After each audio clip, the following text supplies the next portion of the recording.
Hello and welcome to the first Ask Manpower.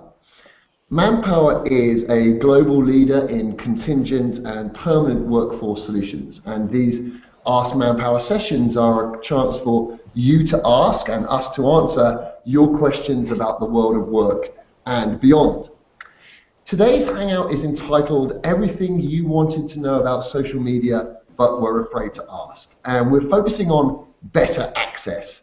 How can you as an individual, as an employee, or as a boss of a business use social to really create value and make life better? I'm delighted to be joined today by a number of people in this discussion. First of all, I'm joined by Lauren Ashby, one of Manpower's game changers. Good afternoon, Lauren. Good afternoon, Paul. I'm also joined by Jamie Abbott, who's Manpower's training manager. Hi, Jamie. Hi, Paul. Hi. I'm also really delighted to be joined by Neil Young from successful London print business, Barclays Print. Neil joins us as the social media skeptic, or perhaps more fairly, the social media realist. Neil, thank you so much for joining us. No problem. Hi, Paul.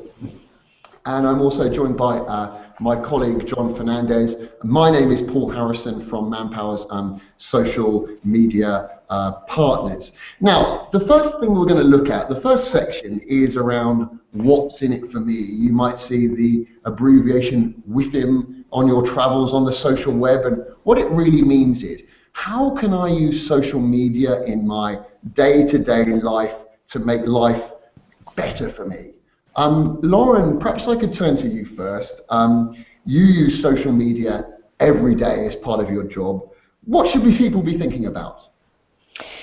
Hi, Paul. Yeah, I think people need to understand that, like it or not, we have an online presence. I think if we begin to understand it and manage it, then we can start to understand where the value is. Okay, and so you use social every day, Lauren. What is that? What types of platforms do you use, just to give us an idea? So we're using LinkedIn, I'm using Twitter, Facebook, Google, anything that's available. I think that's an interesting point, is the idea that, quite often, Lauren, don't we meet people and say, well, LinkedIn is for my professional life and Facebook is for my personal life, but as we know, Google doesn't really differentiate that way. No, it doesn't.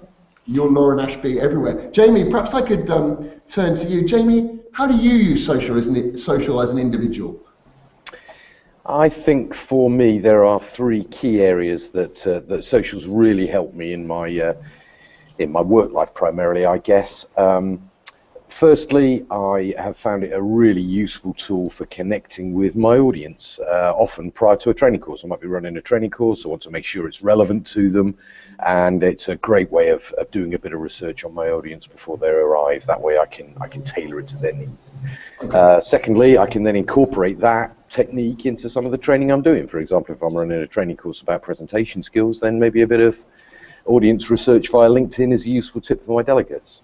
Great. And I think the third area that's really helped me massively over the last sort of year, 18 months, has been content research, if you will. One of the tools that I've got available to me if I'm trying to put content together for a training course is some of the network that I have around me, both internally and externally. So those have been the three key areas for me. Fantastic. So, Jamie, you say you research people, and Lauren, we've noted is on many networks. John, Lauren makes the point that everyone has a social media profile, a footprint, a presence, if you like. John, what's the first things that people need to be thinking about just to be made aware of what's out there? Well, I think, Paul, one of the easiest things that anyone can do to understand how much of their footprint is out there on the wider web is to simply Google their name. You see, I've done a quick search for Jamie Abbott here. It happens that Jamie seems to share his name with a popular musician. So I'm going to refine that search slightly and do a search for Jamie Abbott Manpower, and you can see straight away what that's picked up on are his professional networking profile. So he's got his LinkedIn profile straight away as the second result on that Google search.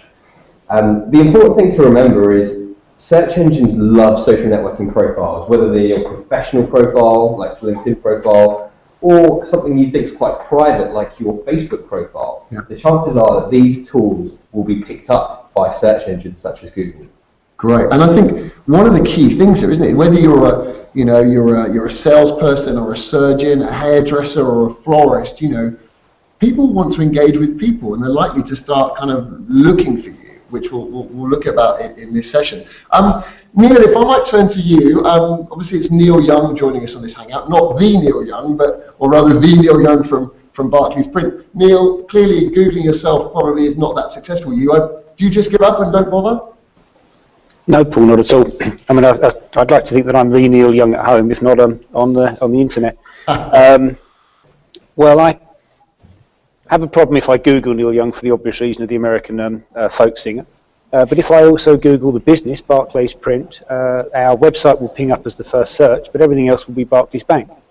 But that's not to say that it isn't an appropriate and a valuable thing to do. In terms of Facebook, I'm a personal Facebook user. But in terms of LinkedIn, it certainly has value, and it's really important from my perspective for me individually to use it on a personal basis. It's entirely appropriate because my personal profile and my business profile are inextricably linked. Yeah. I think, Neil, that is a really, really key point. That idea that they are linked, and you are, that they're really, really, when people are looking for you and finding out about you, whether that's your personal life or your work life. John, there's some simple steps that people can take to begin to manage that reputation. Talk us through some of the key ones, perhaps with Facebook. Well, I think Facebook's the obvious place to start because a lot of people think automatically that this is just available or this information that they put on Facebook is just available to their friends and family, not necessarily knowing that a lot of the things that are uploaded are often to the wider public space. So I think it's really important that you understand your own Facebook settings and your visibility settings more than anything else. So the way in which you do that, again, is to log into your Facebook profile. In the top right corner where you normally go to log out, there's a little tab that says Settings. Right. Within the Settings tab, there's another little menu that takes you through to Privacy. Now this is the part that you should really spend some time and some care and attention looking at and making sure that those settings are right for you. So you can see right now I've set who can see my stuff to only my friends, so only people that I'm connected to will be able to see the updates that I make rather than the wider general public. Also, an interesting new feature that Facebook have put in is the ability to limit your past posts. Okay. So this means that I don't have to go through 6 years worth of content that I've uploaded to make sure that that's only available to my friends and family, but I can click limit my past posts. So everything that I previously uploaded onto Facebook is only seen by the people that I want to see that. Right, okay. And does that mean, so basically, rather than having to go through post after post and changing the settings, because, I can't talk for Lauren, Neil and Jamie, but certainly you and I have got pictures on our Facebook stream we might want to cover up, but you can do this for all of them in one go. Exactly, just with this setting here, the third one. Fantastic. So, Jamie, if I could turn back to you. So outside of understanding that you've got a footprint and taking some remedial steps to understand that and change those settings, what else can you do? Well, I mentioned before some of the tips that I've got from LinkedIn and Twitter to some extent in terms of tailoring my content to my audience and actually doing quite a lot of research for the content for my courses. And I think actually what social media has allowed me to do, it's one of the extra tools that I've now got to help me prepare for any activity that I'm doing, whether it's running a training course or running a team meeting or having any kind of interaction. I think what social media has opened up is a whole new range of information to me. And the other thing, as I mentioned earlier, really it's a really good research tool. It's helped me massively to link into like-minded people, find out what they're doing, how they're using some of the tools or dealing with some of the issues and difficulties that might be similar to my business and my role.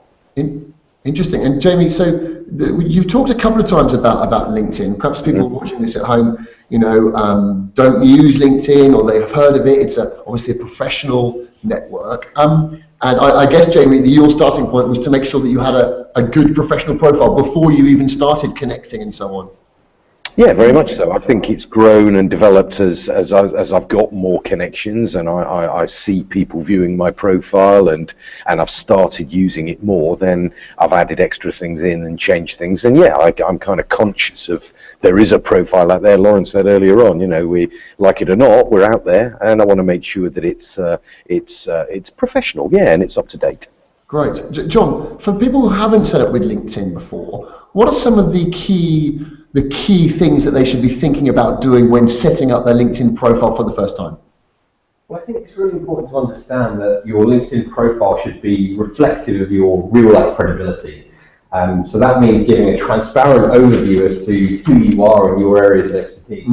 So the first thing that everyone should aim to do is to populate that profile, to give LinkedIn the information that it requires. You can see as you scroll down, LinkedIn will give you an indication of how complete your profile is. If it's not quite that complete, it will give you little hints and tips to complete your profile. So the first key point about LinkedIn is to make sure that you populate it with as much data as you can. And you can use, for example, the CV upload tool, can't you? If you've never used it before, you can just upload your CV and it helps you with that process. Exactly.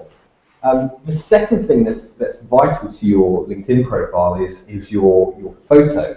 Now, interestingly, LinkedIn published some data to say that a profile with a photo is 3 times more likely to be engaged with than one without. 3 times more likely to be connected with, to send messages to, those kind of things. To be viewed, exactly. So it's really important that you show yourself and you have a good, strong, professional-looking photo. Again, people like to know who they're doing business with or potentially doing business with. So this is a really, really key point. Fantastic. I think, you know, a lot of the things we're going to cover today are included within the a guide that's been prepared that accompanies this Ask Manpower session. So you can download that from manpowergroup.co.uk/better access, or indeed there's a printed version which Neil will inevitably be very pleased about. John, so we've talked about the importance of having a profile. Lauren, if I could turn to you, do these changes make a difference?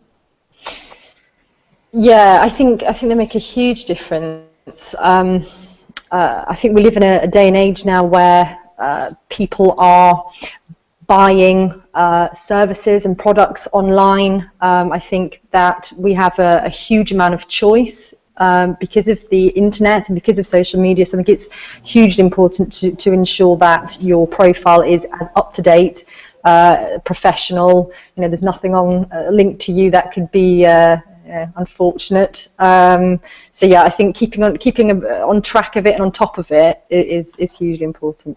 And Lauren, what's some examples of that in our day-to-day life? You know, what are the examples where people are probably, without even thinking of it, taking notice of what other people say? I don't know, like Amazon reviews, for example. Well, yeah, I mean, I think lots of us hear about a book or we're sort of surfing online and we see something that could be interesting and we look at people's reviews, we look at what people are saying. So, and it's exactly the same for your own profile. People will talk about you. It's inevitable. We have no control over that. So trying to make sure that your profile online and the activity you're involved with online is, tailored to the way that you want it to be for your audience.